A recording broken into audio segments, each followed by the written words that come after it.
네, 그럼 수업 시작하도록 하겠습니다. 네, 그럼 수업 시작하도록 하겠습니다. 저번 시간에 그 흥망이 유수한 일을 한 반도 있고 안 한 반도 있을 텐데 오늘은 나 눈 맞아 휘어진 대를부터 이제 같이 시작하도록 하겠습니다. 우선은 고려 다음에 나라가 어디죠? 조선이었죠. 그래서 고려가 망하고 나서 지은 그 시조들에 대해서 오늘 두 개를 배우게 될 겁니다. 그 다음에 나머지 하나는 뭔가 자연을 예찬하는 그런 시조를 배우도록 할게요. 아직 적지 말고 적으면 선생님 말 듣기 바랍니다. 자, 보도록 하겠습니다. 눈 맞아 휘어진 대를 보도록 하겠습니다. 원천석이 지었고요. 보도록 할게요. 눈 맞아 휘어진 대를 누려서 굽다 덩고. 밑에 해석이 나오죠. 눈을 맞아 휘어진 대나무를 누가 굽었다고 한단 말인가. 예전에는 이 대나무는 항상 겨울에도 푸르기 때문에 이거를 굉장히 절개 있는 충신이라는 해석을 굉장히 많이 했어요. 이 원천석도 고려시대 충신이라고 할 수가 있는데, 그래서 본인을 절개 있는 충신, 그 대나무라고 표현을 한 거겠죠. 자, 눈맞이 휘어진 대를 누가 굽었다고 하는가? 대나무가 눈을 맞아도 절대 굽지 않는다라는 거. 그럼 이 눈은 이 대나무랑 반대되는 뭔가 부정적인 시야겠죠. 이 눈이라는 거는 뭐냐면 그 당시에 시련과 고난입니다. 고려 충신이었던 원천석에 뭔가 안 좋은 세력들은 당연히 누구였겠어요? 신흥 세력인 이성계 일파겠죠. 이성계가 조선을 세우게 되죠. 고려 충신들을 다 죽이고. 그래서 여기서 대는 절개 있는 충신을 의미합니다. 굽을 절이면 눈 속에 풀을 쏘냐, 굽힐 절개라면 눈 속에 푸르겠는가 라고 말합니다. 절개를 절대 굽히지 않는 거겠죠, 대나무가. 그래서 눈 속에 항상 푸르다라고 얘기를 합니다. 우리 일반적인 사실을 의문형으로 표현을 해서 강조하는 걸 뭐라고 했습니까? 서리법이라고 얘기했죠. 이 두 번째 초장 중장 부분에서는 지조와 절개를 강조하고 있습니다. 그 다음 보도록 할게요. 아마도 세양고절은 너뿐인가 하노라. 세양고절 밑에 뭐라고 되어 있습니까? 아마도 한겨울의 추위를 이겨내는 절개는 너, 대나무 뿐인가 하노라 라고 지금 말하고 있습니다. 자, 대나무는 실제로 사람이 아니죠. 사람이 아닌 걸 사람처럼 표현하는 거 무슨 법입니까? 의인법입니다. 여기에서 이 대나무는 뭐를 의미할까요? 예, 당연히 화자겠죠. 그 원천석, 고려 충신인. 그렇기 때문에 이 대나무는 화자와 동일시되는 그런 대상이라고 할 수가 있습니다. 그래서 이 부분은 한겨울에도 추위에도 이겨내는 높은 절개를 의미하는 거겠죠. 자, 그럼 쓸 시간 잠깐 주도록 하겠습니다.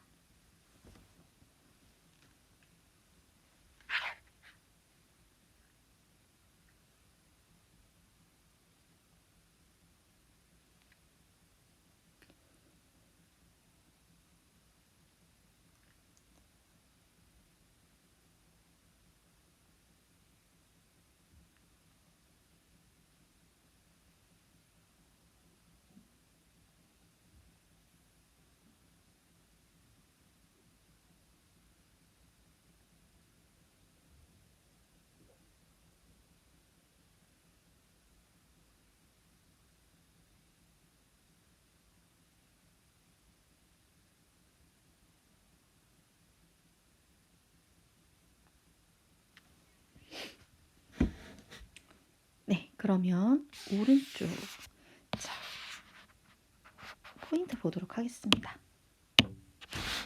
갈래는 평시조이자 단시조입니다. 우리 평시조하고 단시조 생각하면 무조건 뭐를 생각을 할까요?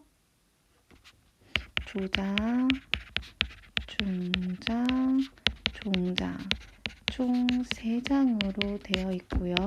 3장, 6구, 45자 내외라고 생각을 하면 됩니다.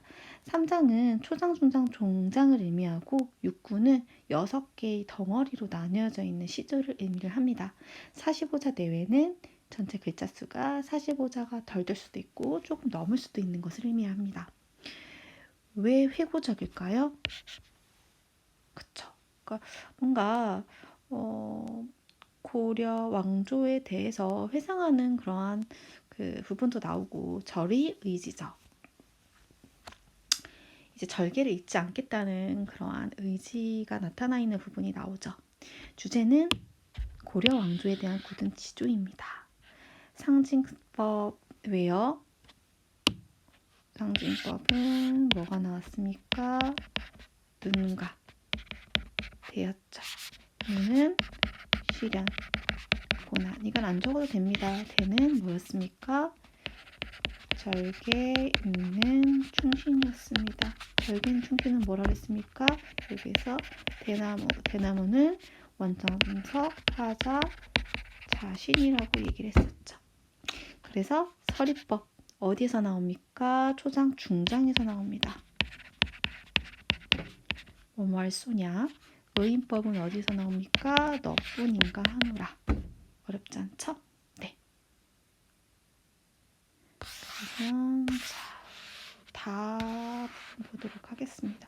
이건 아마 앞에서 문제로 선생님이랑 했을 겁니다. 그래도 다시 한번 포인트를 잡아주도록 할게요.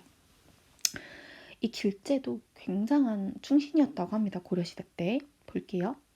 500년 도읍지를 필마로 돌아드니, 자, 500년 도읍지는 고려의 예수도 송도입니다. 필마로 돌아드니, 지금 길제라는 그 화자가 한 마리의 말을 타고서 지금 그 도읍지를 돌고 있는 그런 상황일 거예요. 근데 여기에서 필마라고 하는 것은 이 사람이 벼슬을 하지 않는 외로운 신분이라는 걸 알 수 있죠. 왜요? 우리가 알고 있는 양반계층들은 여러 말을 이제 타고 오거나 아니면 주위에 이 사람들을 호위하는 사람들이 있었을 거예요. 근데 여기에서는 한 필의 말을 들고 있다고 얘기를 했죠. 벼슬하지 않는 외로운 신분을 의미합니다. 산천은 의구한데, 산천은 예전과 다름이 없는데 인걸, 인재들은 간데 없다. 간 곳이 없구나. 이 인걸은 뛰어난 인재인데 그 당시 고려 신하들을 의미를 합니다. 산천은 그러니까 자연은 그대로인데 고려의 뭔가 뛰어난 인재들은 떠나고 없는 거겠죠. 죽었거나. 여기에서의 관련된 사자성어는 뭐가 있습니까? 맥수지탄입니다. 조국의 멸망한 것을 한탄하고 있는 건데, 이 산천을 의구한데 초장 중장 부분에서는 자연과 인간의 대비를 이루고 있죠. 산천을 의구한데 A는 B인데 인걸은 간데 없다. A는 B이다. 뭡니까? 대꾸법 비슷하고 반복하고 있죠. 자연은 그대로인데 인간 세상은 뭔가 변해가고 변화해버린 그런 상황이란 말이에요. 그러니까 자연과 인간의 대비겠죠. 자, 어즈버는 뭐라고 해석되어 있습니까? 밑에 감탄사입니다. 태평연월 고려가 태평하던 융성하던 시절에 꿈이런가 하노라 한낮꿈처럼 어떻게 허무하도다. 그래서 이 꿈이런가 하노라 이 부분에서는 허무상감과 허무감이 드러나고 있는 부분이 나오게 되죠. 자, 잠깐 쓸 시간 주도록 하겠습니다.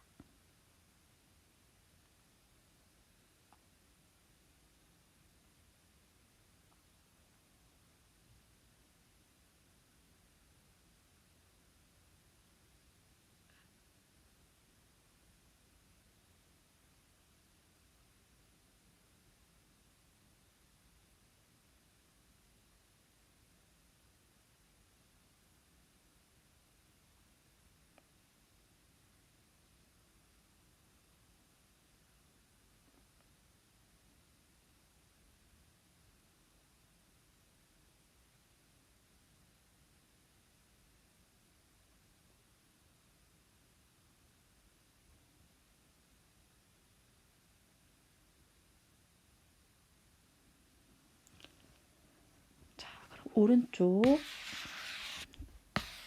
핵심 정리 보도록 하겠습니다. 똑같이 초장, 중장, 종장으로 이루어져 있는 평시조, 단시조겠죠. 단은 당연히 회상하고 있고요. 망해버린 고려 왕조에 대해서 망국의 한과 인생무상, 인생은 덧없이 흘러간다라는 거, 자연은 그대로인데. 그래서 비유적 표현을 통해 고려 왕조 멸망을 한을 노래하고 있는 그런 부분이었습니다. 이제 고려시대 때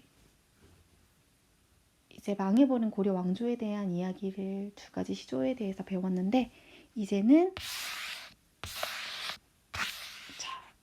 두류산 양단수를 자연을 예찬하는 그러한 노래를 한번 보도록 하겠습니다. 자, 두류산은 지리산을 의미합니다. 양단수는 양갈래로 흐르는 물줄기예요. 밑에 나오죠. 두류산, 지리산, 양단수를 옛날에 듣고 이제와 보니 도화의 뜬 맑은 물에 도화는 이제 복숭아꽃이거든요. 복숭아꽃이 떠내려가는 맑은 물에 산 그림자가 잠겨 있구나. 이 도화는 무릉도원을 연상을 합니다. 예전에 무릉도원에 뭔가 복숭아 꽃이 있었다고 해요. 무릉도원은 뭔가 신선이 사는 곳이겠죠. 아이야, 무릉이 어디요? 무릉도원이 어디냐? 무릉도원이 이 사람이 가고 싶은 이상형이겠죠. 나는 옌가 하노라. 나는 여긴가 하노라. 지금 지리산에서 어떻게 양갈래로 흐르는 물줄기를 쳐다보면서 무릉도원은, 내가 생각하는 무릉도원은 여기다 라고 말하고 있죠. 근데 맨 마지막 초장전 종장 부분에서는 아이야 라고 물어본 다음에 여긴 어디요? 뭐뭐인가 하노라 답변을 하고 있죠. 이 부분에서는 문답법이 쓰였습니다. 여기서는 그렇게 어렵지 않아요. 쓸 시간 아주 잠깐 주도록 하겠습니다.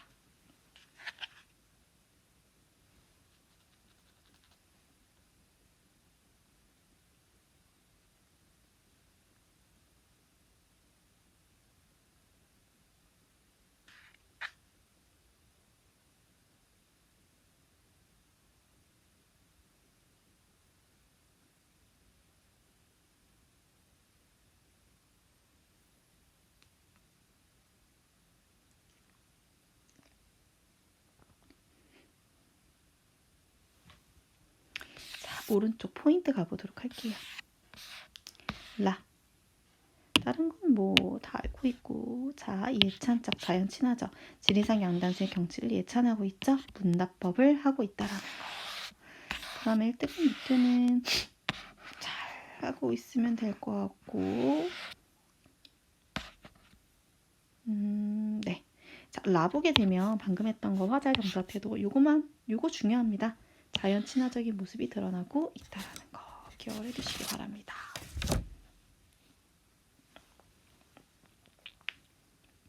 그러면 그 다음 페이지 넘어가도록 할게요. 자, 문제를 한번 풀어보도록 하겠습니다. 자, 가와 다에 대한 설명으로 화자의 정서를 한자성어로 표현할 때 이게 선생님 책이랑 좀 달라서 1번은 문제 풀어보세요. 다음 시간까지 이제 그러니까 지금 학생들이 가지고 있는 책이랑 좀 다릅니다. 2번 볼게요. 가에 대한 설명으로 옳지 않은 것은, 자, 이거는 가는 아직 안 한 학생들이 있기 때문에 놔보겠습니다. 나는 기억나는 시가 뭐였죠? 눈 맞아 휘어진 대를이었습니다. 가장 적절한 거. 답 몇 번입니까? 적절하지 않은 거. 적절한 거. 4번이죠. 상식 뒤집기 문답 아닙니다. 역사적 사건 객관 아닙니다. 잘못성 대조와 전식 충돌 아닙니다. 상징법을 사용하여 굳은 의지. 상징법 뭐였습니까? 대나무였죠. 대나무에서 전통적인 충신의 절개를 상징하는 부분이 있었죠. 그래서 화자의 뭔가 굳은 절개를 얘기하고 있다라는 점. 고려 충신이었죠. 자,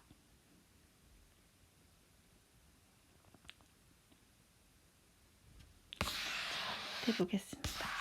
미추진 씌워준 기억의 의미로 가장 유사한 거 기억 뭐가 있겠습니까? 자, 기억의 의미. 기억이 어디 있죠? 네, 나의 기억, 눈이었습니다. 눈은 굉장히 부정적인 시어라 그랬죠. 시련과 고통이라고 얘기를 했었습니다. 자, 볼게요. 그 다음에 이성계 일파라고 했죠. 답은 1번입니다. 까마귀 봐오는 고래 백료아 가지 마라. 성낸 까마귀 흰빛을 세우나니 청강의 조이 씻은 몸은 더러울까 하노라.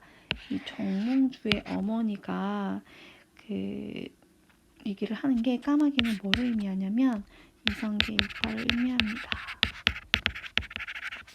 새 왕조가 협력하도록 강요하는 무리들이었거든요. 여기에서 이 까마귀가. 그래서 정몽주의 어머니가 그 이성계 일파들한테 절대로 넘어가지 말아라. 까마귀 바위에 고래 백로. 백로는 정몽주겠죠. 만약에 가게 되면 청강의 조이 씻은 몸을 어떻게 더럽힐까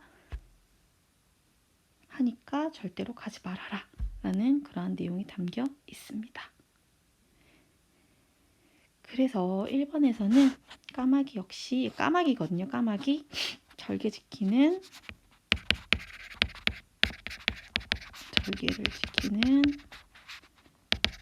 충신을 노리는 간신배를 의미합니다.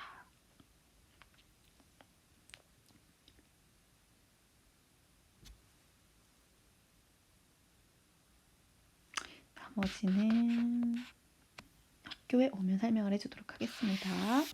자, 5번 보도록 할게요. 자, 보기와 나와 보기의 공통점으로 가장 적절한 것을.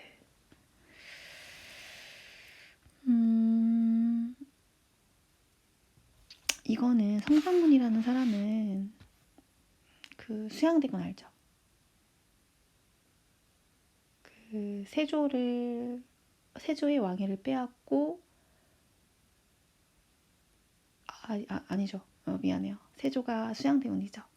이 수양대군이 세조에 의해서 왕위를 빼앗긴 단종 고기를 꾀하려다가 발각돼서 처형당했을 때 이 성산문이 주셨던 시라고 합니다. 옆에다 적어볼까요? 성산문이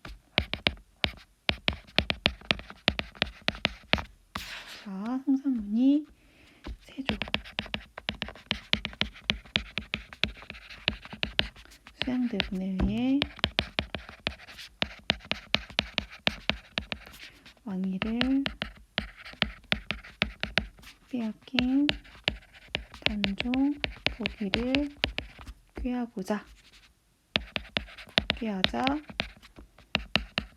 발각되어 처형당하기 직전에 쓴 시입니다. 굉장히 충신으로 나와요. 기억해야 됩니다.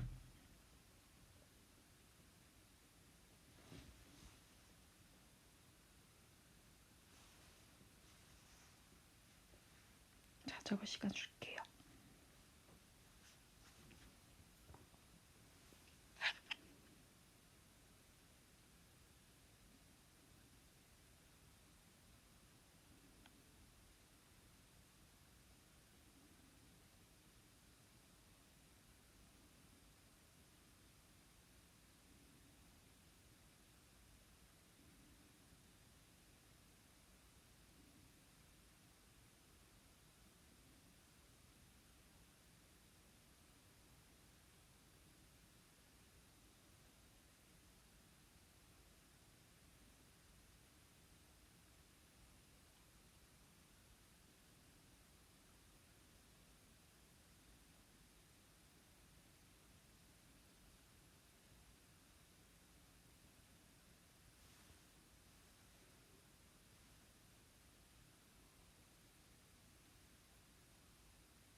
보겠습니다.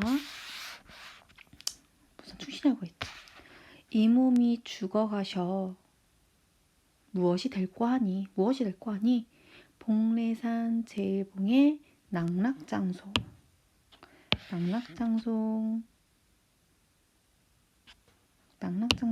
뭐를 의미하냐면 가지가 길게 늘어나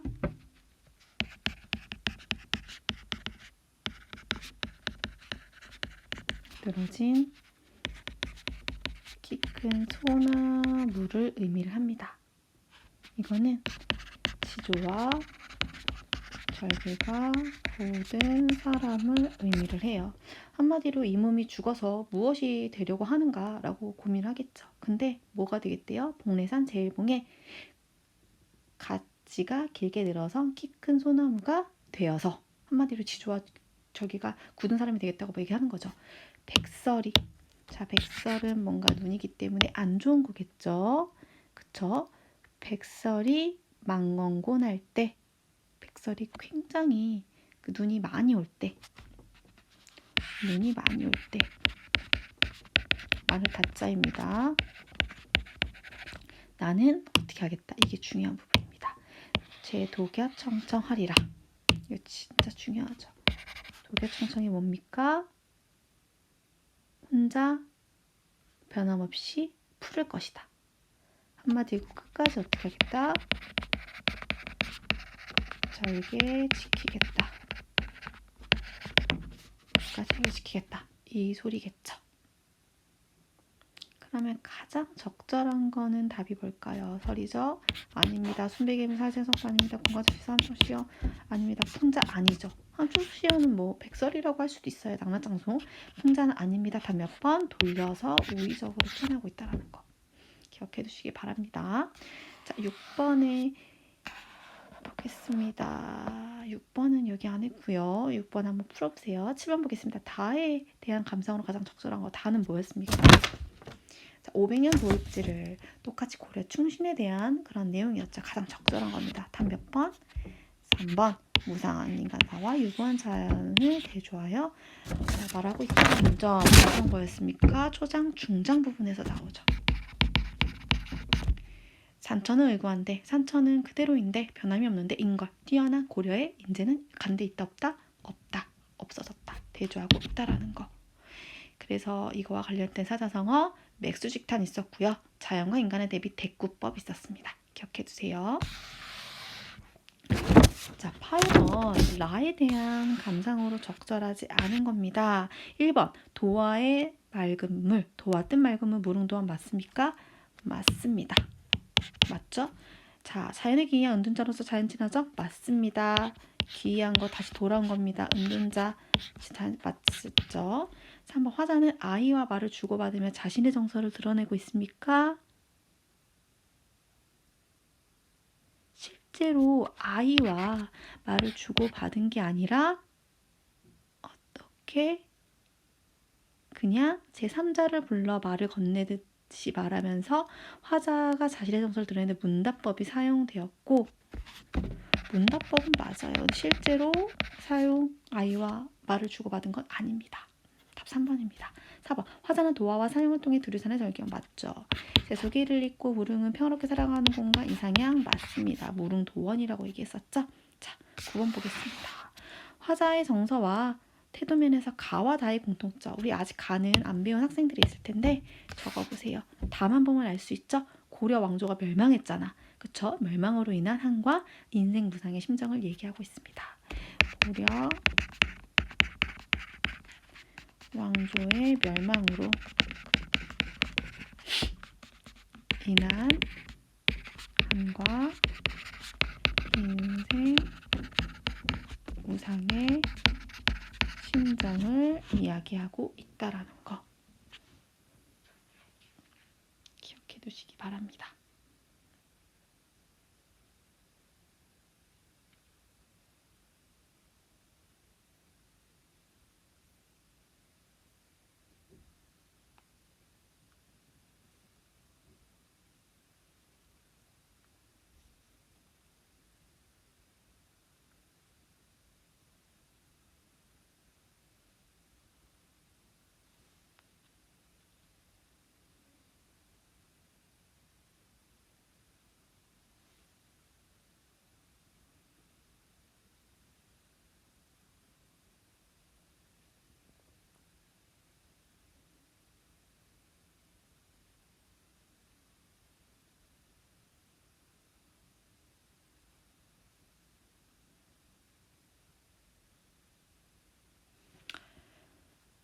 그러면 오늘은 여기까지 하도록 하겠습니다. 고생 많았습니다.